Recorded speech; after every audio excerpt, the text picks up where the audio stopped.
Baiklah,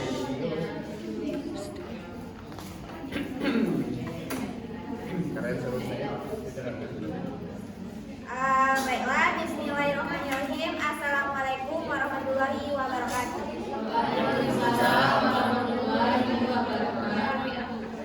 Kami dari kelompok 6 akan mempresentasikan hasil diskusi kami, yaitu materinya konsep konsep pembelajaran paradigma baru dan asesmen yang efektif, di mana kami beranggotakan 6 orang. Saya sendiri, Casey Putriyanti, sebagai moderator. Selanjutnya ada Cynthia Yusda Putri sebagai penyanyi pertama. Selanjutnya ada Vicky Olse sebagai penyanyi kedua. Selanjutnya Nadiarti sebagai penyanyi ketiga dan Tessa Rosalita sebagai penyanyi terakhir. Nah, untuk menghemat waktu, langsung saja untuk materi pertama akan dijelaskan oleh Saudari Cynthia. Kepada Saudari Cynthia, silakan. Baiklah, terima kasih kepada moderator. Izinkan saya menyampaikan materi pertama, yaitu tentang konsep pembelajaran paradigma baru dan asesmen yang efektif. Nah, dalam pembelajaran paradigma baru ini memastikan praktek pembelajaran untuk berpusat kepada peserta didik. Pada pembelajaran paradigma baru, kerangka pengembangan pembelajaran bukan model yang linier, namun berkesinambungan. Nah, pada pembelajaran paradigma baru ini berfokusnya kepada kompetensi dan karakter peserta didik, sehingga guru tersebut hanya sebagai fasilitator atau motivator dalam proses pembelajaran. Dalam konsep pembelajaran paradigma baru ini juga ibaratkan merancang atau terhadap profil pelajar Pancasila, yaitu 6 kompetensi yang harus dicapai, yaitu beriman, bertakwa kepada Tuhan Yang Maha Esa, berakhlak mulia, kebinekaan global, bergotong royong, mandiri, bernalar kritis, dan kreatif.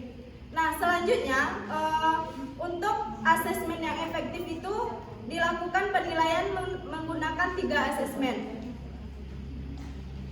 yaitu asesmen e-learning, yaitu asesmen yang bertujuan untuk merefleksikan proses pembelajaran. Yang kedua, asesmen for learning, bertujuan untuk memperbaiki proses pembelajaran. Dan yang ketiga, assessment of learning, yang digunakan sebagai sarana evaluasi akhir dalam proses pembelajaran. Nah, sekian materi dari saya kembalikan kepada moderator. Terima kasih kepada Saudari Cynthia. Untuk materi kedua dan ketiga akan dijelaskan oleh Vicky Olse. Kepada Saudara Vicky Olse, disilakan. Baiklah, terima kasih kepada moderator. Di sini saya akan menjelaskan tentang beberapa istilah-istilah baru di dalam paradigma baru ini, yang mana tentu kalau ada paradigma baru ada istilah-istilah baru juga yang harus diketahui dan juga dipelajari oleh guru-guru.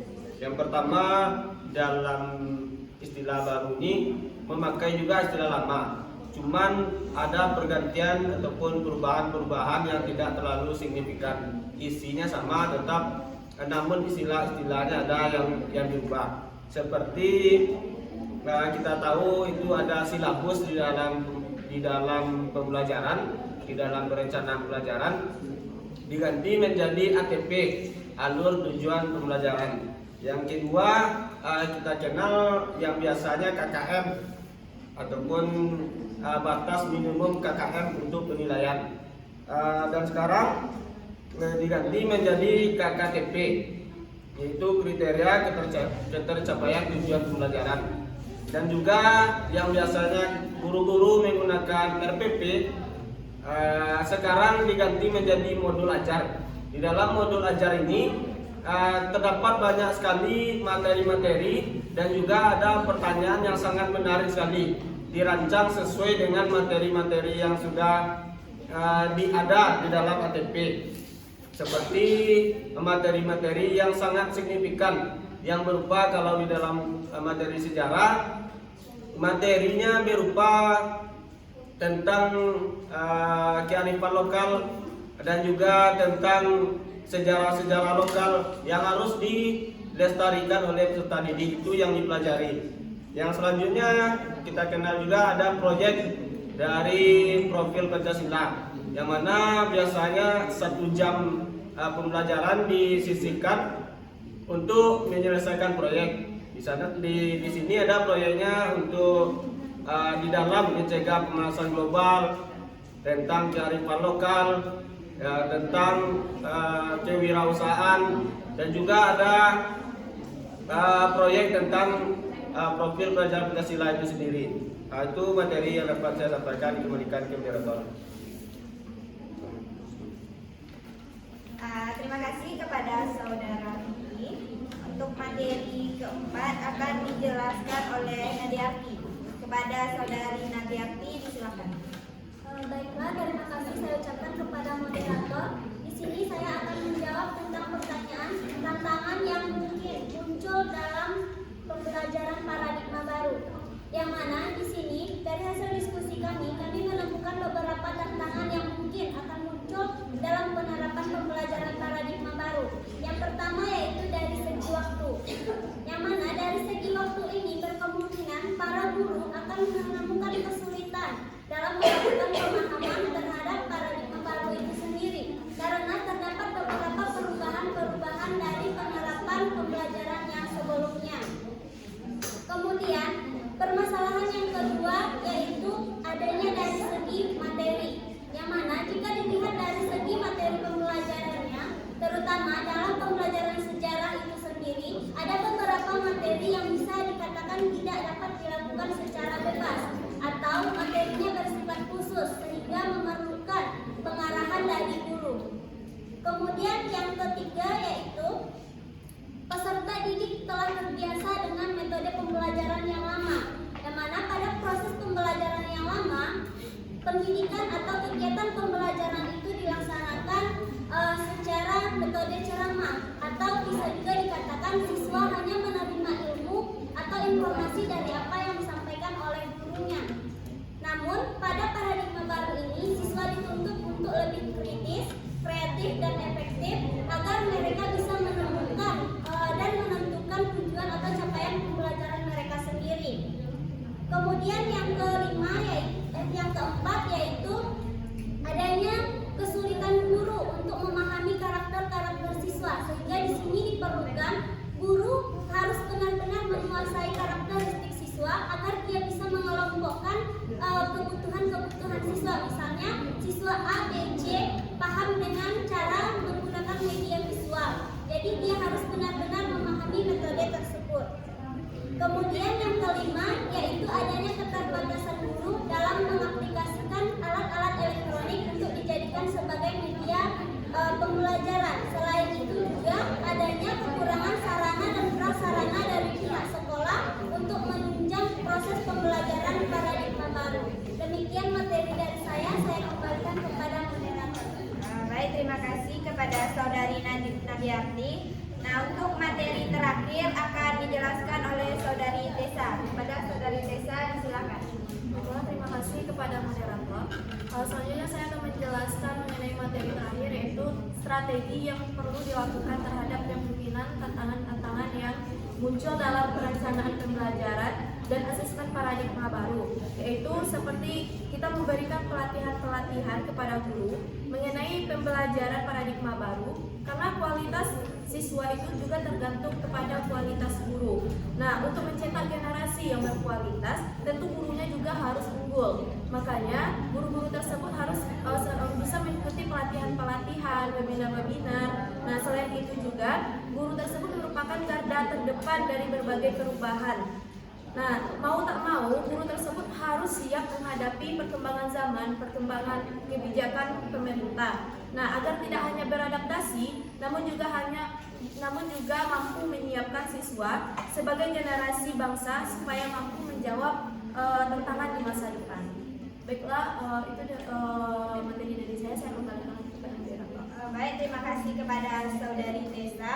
Demikian penyajian materi dari kelompok kami. Selanjutnya kita masuk sesi kritikan dan saran serta penambahan materi. Bagi teman-teman yang ingin memberikan kritikan dan saran terhadap kelompok kami dan juga maupun memberikan penambahan materi, disilahkan.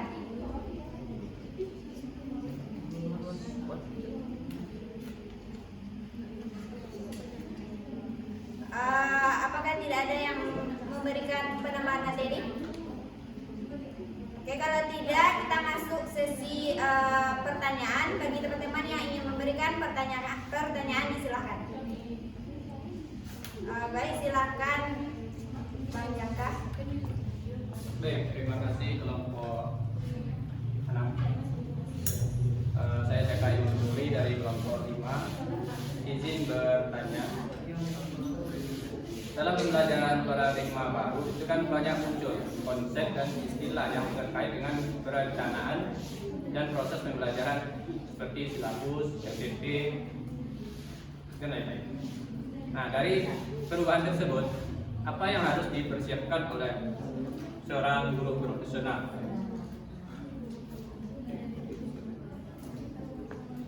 Baik, itu saja dari pertanyaan saya. Terima kasih. Terima kasih pertanyaannya dari Saudara Jaka.